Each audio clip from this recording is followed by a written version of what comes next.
Saudara-saudari semuanya, Shalom Alaikum. Manusia itu hidup dalam kelompok-kelompok, apapun kelompoknya, apa itu suku bangsa dan lain sebagainya, supaya dapat bertahan hidup, sehingga kelompok-kelompok itu penting dalam kehidupan manusia. Jadi kita ada kelompok-kelompok, macam-macam kelompoknya, itu penting. Namun sebaliknya, kelompok-kelompok dapat menjadi sekat-sekat satu dengan yang lain. Wah, Batak lu, dasar Cina, dasar Jawa, dasar Sunda, dasar orang Timur, NTT lu, dan sebagainya.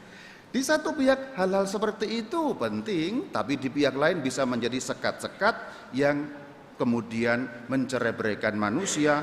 Saya golongan hitam, kamu golongan putih.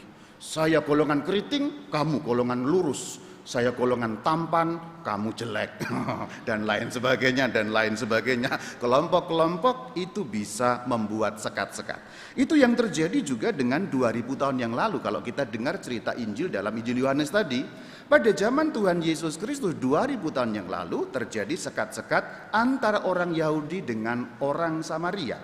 Padahal dulunya mereka satu bangsa, namanya bangsa Israel. Tapi kemudian setelah Raja Salomo, kerajaan menjadi pecah, orang-orang di selatan, Israel selatan kemudian menjadi orang Yahudi namanya, Israel utara menjadi orang-orang Samaria.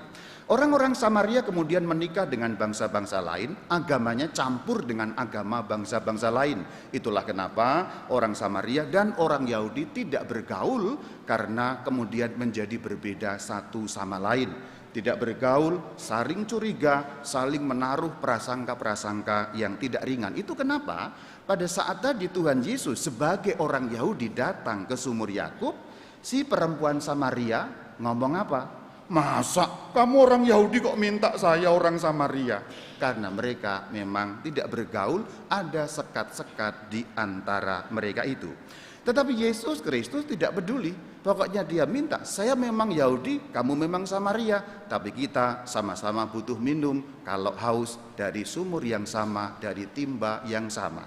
Jadi saudara-saudari, hal pertama yang diajarkan Tuhan Yesus Kristus dalam firman hari ini adalah membongkar, membuka sekat-sekat.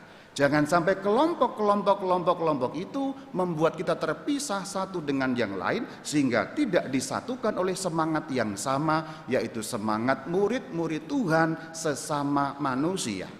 Sebagai kelompok-kelompok memang ada gunanya tentu saja. Marga ini, marga itu, marga itu, marga ini ada gunanya tentu saja. Tapi semuanya dipersatukan oleh Batak yang sama, bukan? Dan lebih tinggi daripada itu, semua dipersatukan oleh iman yang sama, iman akan Yesus Kristus Tuhan. Bahkan tidak hanya oleh iman yang sama, tetapi Tuhan Yesus Kristus hari ini mengajari kita persamaan sebagai manusia itu merupakan persatuan yang sempurna yang tidak boleh dihancurkan oleh sekat-sekat apapun. Kalau dalam bahasa sekarang, orang Yahudi dan orang Samaria itu beda agama. Kalau dalam bahasa sekarang, jadi ibaratnya ini satunya Kristen, satunya Islam, kira-kira begitu. Satunya Hindu, satunya Kristen, kira-kira begitu. Jadi kalau kita tinjau dalam ukuran kita sekarang, orang Yahudi dengan orang Samaria, orang beda agama. Tapi Yesus Kristus tidak peduli. Karena sama-sama manusia butuh minum dari air yang sama. Kamu minum air, saya minum air. Saya minum air, bukankah kamu tidak minum bensin? Sama kan? Saya makan nasi, kamu makan nasi, tidak makan batu kan? Karena itu persaudaraan tingkat tinggi, itulah yang diajarkan baginda junjungan kita Yesus Kristus. Meskipun awalnya pakai diejek, masa orang Yahudi kok minta minum orang Samaria? Kita tidak bergaul, kamu saya putus, tidak ada hubungan.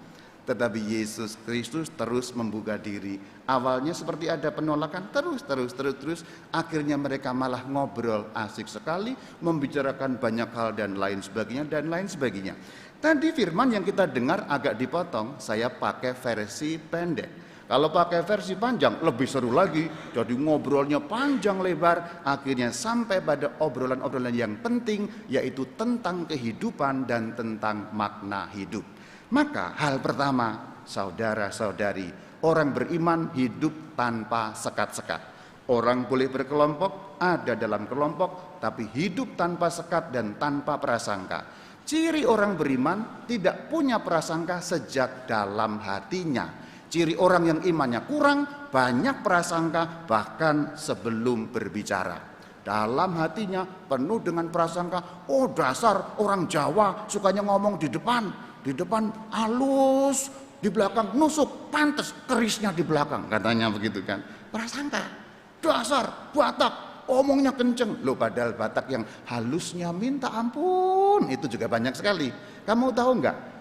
Miss Dinar yang ngegongnya paling bagus justru orang Batak. Orang Jawa, anak-anak Jawa yang ngegong, kalau ngegong gitu ya. Yang Batak kalau ngegong bagus sekali.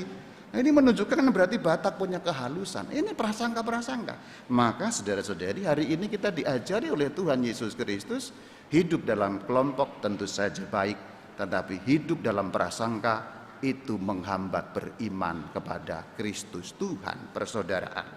Yang kedua, yang pertama tadi hubungan dengan sesama, yang kedua hubungan dengan Tuhan. Di kalimat terakhir dari Injil hari ini, orang-orang Samaria yang akhirnya kenal Tuhan Yesus, dan mereka bahkan bilang, ayolah jangan cepat-cepat pergi, tolong nginep di sini. Maka ada tambahan, nginep 2 hari di Samaria.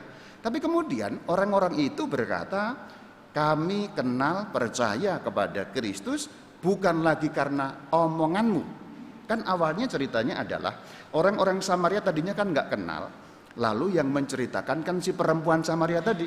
Dia pergi ke kota, weh, ada orang ini begini dan seterusnya. Diwartakan akhirnya kenal.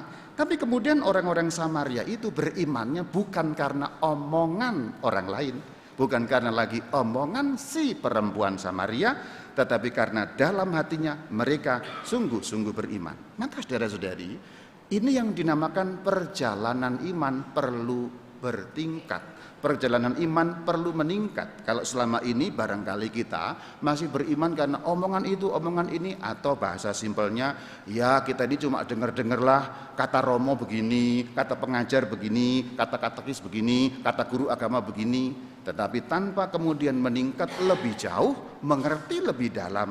Maka hari ini kita diajari bahwa kita perlu sungguh-sungguh untuk ketemu Yesus sendiri, mencari tahu Yesus sendiri. Kemudian pada akhirnya kalau kita beriman kepada Sang Kristus, kita bisa mengatakan, aku beriman bukan karena Romo Bayu yang ngomong, tapi aku sudah buktikan Yesus, ketemu dengan dia, dengarkan kata-katanya, merasakan sentuhannya, pengampunannya, kasihnya, dan aku, imanku tidak lagi bergantung pada orang lain.